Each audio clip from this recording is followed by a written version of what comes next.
to that without telling him. I said I didn't come to see you. I didn't know you were around. I came to see your mom because she was complaining I hadn't seen her. Am I stupid? He's talking and I'm talking back. I'm like, what is wrong with you? Now I'm trying to put my bus. Almost start doing her phone game. Lock the door. I can hear me. Stop this thing you're doing. I don't like it. Yeah, one time, belt. Long belt. My parents has never touched me before. Like my dad has never flogged me. My brothers has never touched me in my life. Like I did not get a bossy. I was not in a relationship prior to that. Why did I stay? Oh, say it here. He will start crying and tell you sorry. He let the stress of work get to him. Me only is Moluku. I don't agree. I don't know what that was. More boy can make or what. I don't know what it was. But I knew this was not love, right? This was outright manipulation. I had an asthma attack. That is why that belt did not touch me. I had an asthma. I could not breathe. That was supposed to be an eye opener. I got home. Wailed. Cried. He called. I sent a text message. Crying. Driving to my house. Kneeling down. Begging. Oh, Luku. I agreed. I said, okay. Another set of manipulation, mine. I'm just trying to cut this short. I was still trying to do my pretty gay in more you then. He had a function in Enugu, and then I had to go. If you're going anywhere, no matter who you're going to see, go with a transport that can take you to that place you're going to and bring you back. Go with money that can lodge you in a hotel. Go with some money that can feed you for a consecutive amount of days. I want to go and see because it's my destiny, you know go. We got to Enugu. Everything was smooth until that day. I wore a very revealing clothes. This guy made me feel small, telling me, you don't need to show your skin. Your skin is not that great. You have stretch marks. You have this, you have that. Me, that my skin is, like, if you look at me, you tell me, what do you apply? Your skin is beautiful. This is what he made me. I started covering up. I didn't have short away from that. I felt so small.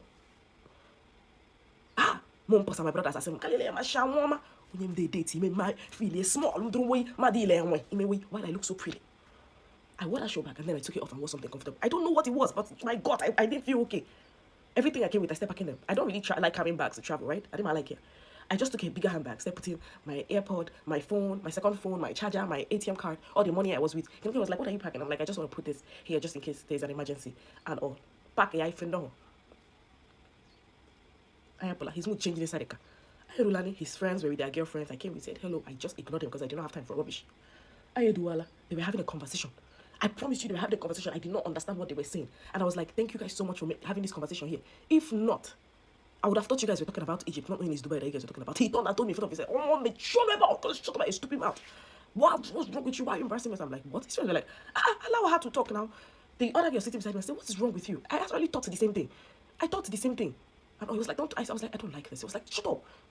I started pressing my phone. I got so annoyed. But I started pressing my phone. The girl beside me, just to lift my spirits, they're having a talk with me. I was like, happy, I ignore him. How are you? Where do you school? Can I go? I was telling her, and he turned and told me. I thought I told you to shut up. I got up. I fled up. I told him, stop it. I like him. Yeah, stop it. I have not landed. I like him. Yeah, this boy will go ahead, catch a lump. Shame. I don't know what it was. I don't know if it was. I was blind for some few minutes. In fact, I said, why can you see stars? I saw stars. That slap that everybody shouted the blood of Jesus and stopped. His friends were pushing him. He was still talking. Damn disrespectful. Can you go? That why is he talking to me? I should shut up when we get home. We'll talk about it so that we get home. We beat him. I was shouting like this. Can you go ahead, Bazon? As I opened my eyes, the first person my sight landed on was on him. And I went there, gave him 2 resounding slaps. He took off. This boy chased me.